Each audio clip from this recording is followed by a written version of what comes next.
আর আমরা হলো উলামা দল। কথাটা এটা এটা বুঝাইতে চেষ্টা করছে আর কি, যে ওরা মুশরিক, আমরা মুমিন। কুফর আর ঈমানের লড়াই হইতেছে। আমরা ঈমানের জন্য তোমাদের সরদারকে, আমাদের সরদার হলো সাইয়্যিদুল মুরসালিন, দো জাহানের বাদশা মুহাম্মদুর রাসূলুল্লাহ সাল্লাল্লাহু আলাইহি ওয়াসাল্লাম, যিনি শেষ নবী। সাহাবীরা নবীরে কেমনে না তুইলা ধরতো, সাহাবীরা নবীরে যেমনে তুইলা ধরছে, এইটা শুই না সে নবী দেখার আকর্ষণ পয়দা হয়েছে। সে বলে তো জাহানের বাদশার সাথে আমি একটু দেখা করতে চাইলে কি দেখা করা যাবে? সাহাবীরা বললেন হ্যাঁ অবশ্যই দেখা করা যাবে, এই তাঁবুর ভেতরে তিনি বসা আছেন, যাও। সে মনে করছে নেতাগর কাছে যাওয়া কত কষ্ট, তো জাহানের বাদশার কাছে যাওয়ার না জানি কত কষ্ট। কেউ সাথে যায় না, রাখাল যায় তাঁবুর দরজায় দাঁড়াইছে। আমার নবীর চেহারার সৌন্দর্য তো আজব সৌন্দর্য। মা উলিদাত হাওয়া মিন সুলবি আদম ওয়ালা বি জিনানিল খুলদি মিসলুকা আখর, दिन में उसी की रोशनी, रात को उसी की चांदनी, सच तो ये है रूए मोहम्मद शम्स भी कमर भी।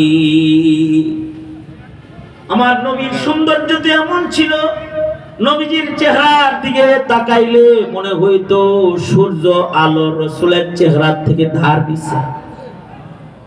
রাতের বেলায় নবীর চেহারার দিকে তাকাইলে মনে হতো চাঁদ তার আলোক আর সৌন্দর্য ধার গ্রহণ করেছে, কর্জ নিয়েছে মুহাম্মাদুর রাসূলুল্লাহ সাল্লাল্লাহু আলাইহি ওয়াসাল্লামের চাঁদ সুন্দর চেহারা থেকে।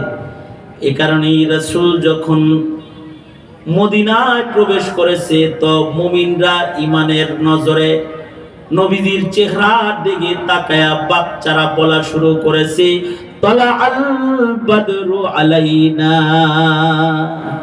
এটা 14 দিনের পূর্ণিমার চাঁদ উদয় হয়েছে। নবীর চেহারা, এইজন চেহারা দেখছে তো পাগল হয়ে গেছে।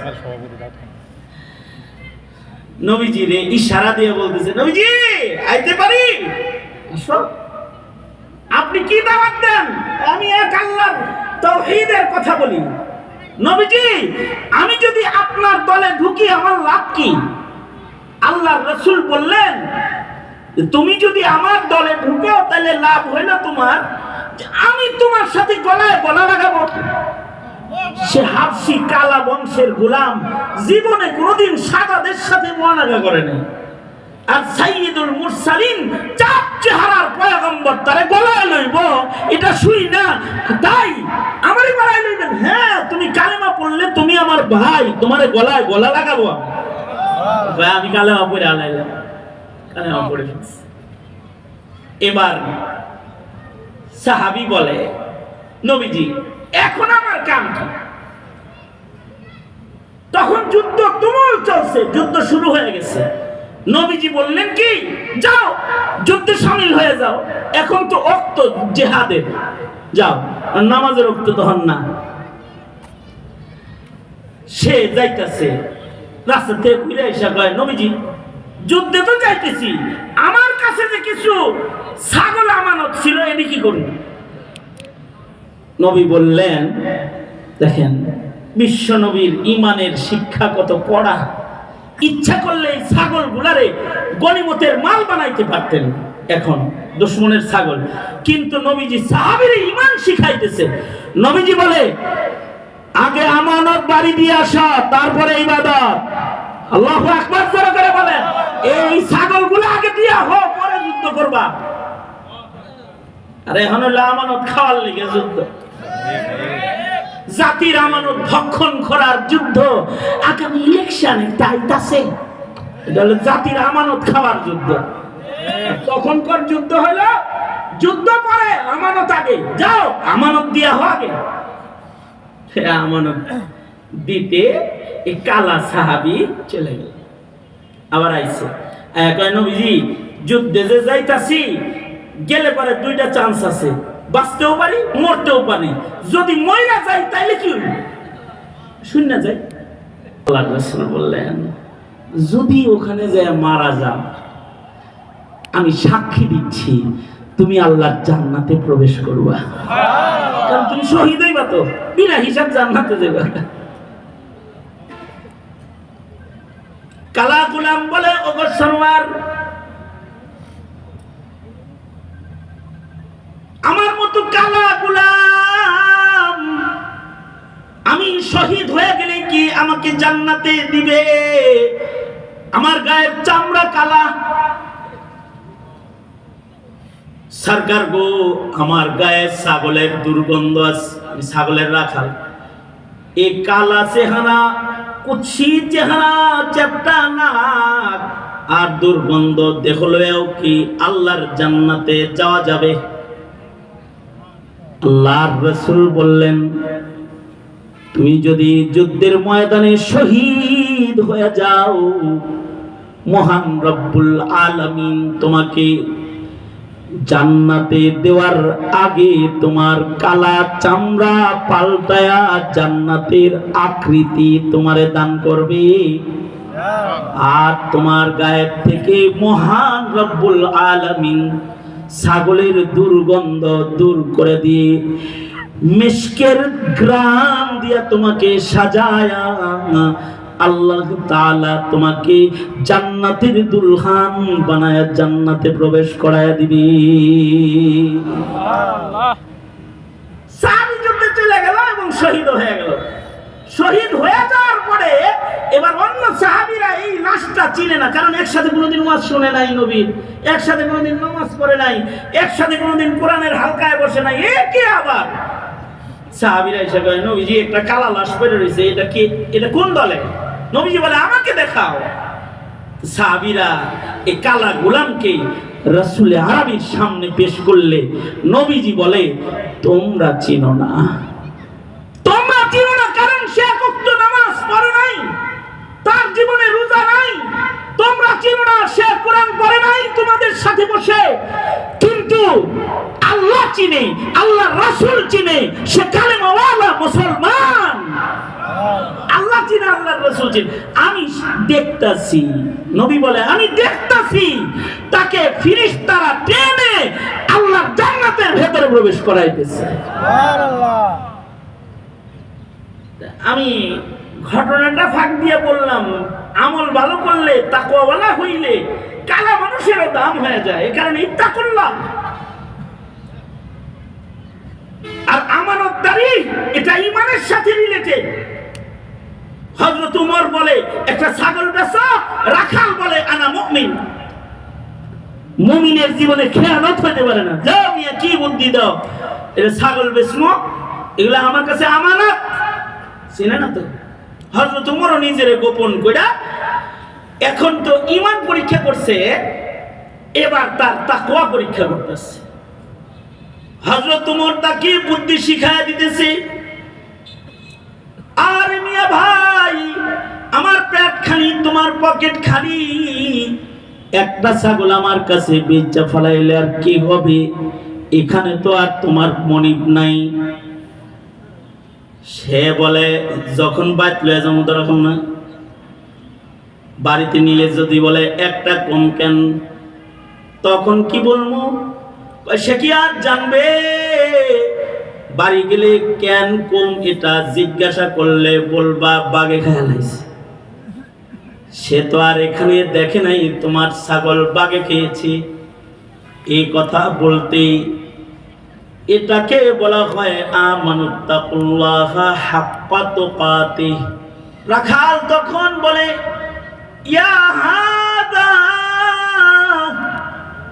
হে লোক, এই লোক, মরুভূমিতে ছাগল বেচার বুদ্ধি দাও। মনিবের চোখ ফাঁকি দেওয়া আমাকে বাগে লয়া গেছে ছাগল, এ কথা শিখায়া দাও। আমার দুনিয়ার মনিব দেখলো না, ইয়া হাদা ফাআইনাল্লাহ, ও ওই সময় আমার আল্লাহ কোথায় থাকবে? আমার আল্লাহ কি দেখলো না? মনিবরে বুঝ দিলাম, ময়দানে মাহশারে আমি আমার আল্লাহরে কি বুঝদান করব। এটা হলো হাক্কা তুকাতি। যেই ভয়ের অবস্থান মানব হৃদয়ে হইলে মরুপ্রান্তরের অথবা একাকিত্বের গুণাও মানুষকে টাচ করে না। এই ভয় যদি কারোর ভেতরে এসে যায় তাইলে তো সে ফেরদাউস জান্নাতি হয়ে যায়। তবে ন্যূনতম ভয় যদি আসে, যেমন আপনারা আমরা এখানে আসছেন, অনেক মানুষ আছে নামাজ পড়ে না, ওয়াজে আইছে, যদি তার হৃদয়ে এখন এই ভয়টা উদয় হয় যে জীবনে তো অনেক গুনাহ করছে, আজকে একটু তওবা করি আল্লাহর কাছে, যদি এক ফোঁটা চোখের পানি তার বের হয় তো তার এই তাকওয়ার পুরস্কারও রাসূল বলেছেন এখান থেকেই আল্লাহ তাআলা তার পেছনের সব গুনাহ মাফ করে তাকে বাইর করে দিবে। সুবহানাল্লাহ। এই কারণে আল্লাহ পাকের নির্দেশ, ইয়া আইয়ুহাল্লাযীনা আমানুত্তাকুল্লাহ, এক নাম্বার। দ্বিতীয় নাম্বার হলো 1.5 মিনিটে দ্বিতীয় দুইটা, ওয়াবতাগু ইলাইহিল ওয়াসিলা লা তাহতিরান্না মিনাল মা'রুফি শাইআ। জীবনের কোন নেকির কামকে ছোট মনে করতে নাই। হতে পারে সবচেয়ে ছোট নেকির কামটার উসিলাই আল্লাহ বলবে যা মাফ করলাম। একটা অন্ধকে রাস্তা পার করে দিয়েছে কেউ হাত ধরে, আল্লাহ বলবে আমার চোখ ছাড়া বান্দাকে তুই রাস্তা পার করে দিছিলি, আজকে তুই নেকি ছাড়া দাঁড়াইছস, তোর সামনে আন্ধার, যা আমি আজকে তোকে হাত ধরে পুলসরাতটা পার করে দিলাম, যা, ওইটা পছন্দ হয়েছিল আমার। তুই একটা কুকুরকে পানির পিপাসা মিটাইছিলি, যা আমি তোর পিপাসা মিটাই দিলাম, জান্নাতের কাউসার তোকে পান করাবো। তুই একটা বস্ত্রহীনেরে বস্ত্র দিছিলি, যা তোকে জান্নাতের লিবাস পরায় দিলাম। তুই তোর মুখে সুবহানাল্লাহ বলেছিলি, যা আমি তোকে পবিত্র করে দিলাম। তুই আমাকে আলহামদুলিল্লাহ বলে গুণ গেয়েছিলি, যা আজকে সত্তার চাদর দিয়ে তোর দর থেকে তোকে আমি প্রশংসিত হিসেবে জান্নাতি হিসেবে পেশ করলাম। ওয়াবতাগু ইলাইহিল ওয়াসিলা, যে কোনো নেকির কাজকে ওসিলা হিসেবে প্রস্তুত করো। আরেকটা হলো ওয়াজাহিদু ফি সাবিলি, আল্লাহর কাছে পৌঁছার জন্য মুজাহাদা করতে থাকো। মুজাহাদায়ে নফসানি, মুজাহাদায়ে জিসমানি, জিহাদ ফি সাবিলিল্লাহর মুজাহাদা, ওয়াজাহিদু ফিল্লাহি হাক্কা জিহাদি। শুধু চোখ দেহ নফসের মুজাহাদা না, জীবন দিয়ে মুজাহাদা করবে আল্লাহর দ্বীনকে উঁচু করে ধরার জন্য। যদি এই মুজাহাদার এই মেহনত জারি রাখো তাহলে লাআল্লাকুম তুফলিহুন। তার মানে রব্বে করিম ইমানদার বলে ডেকে আমাদেরকে 3টি নসিহত করেছেন। আমি এই মাগরিব আর আসরের সামান্য সময়ে 3টি নসিহত কিঞ্চিত আপনাদের সামনে তাকরার করার প্রয়াস পেলাম। যা করলাম এর থেকে যা বুঝেছেন আল্লাহ পাক আমল করার তৌফিক দান করেন। ইত্তেফাকুল আইম্মাহ দাউদকান্দি ধীরে ধীরে এগিয়ে যাবে, আর আপনারা ইত্তেফাকুল আইম্মার সাথে থাকবেন, কারণ আইম্মারা যে পথ দেখাবে এটা সঠিক পথ।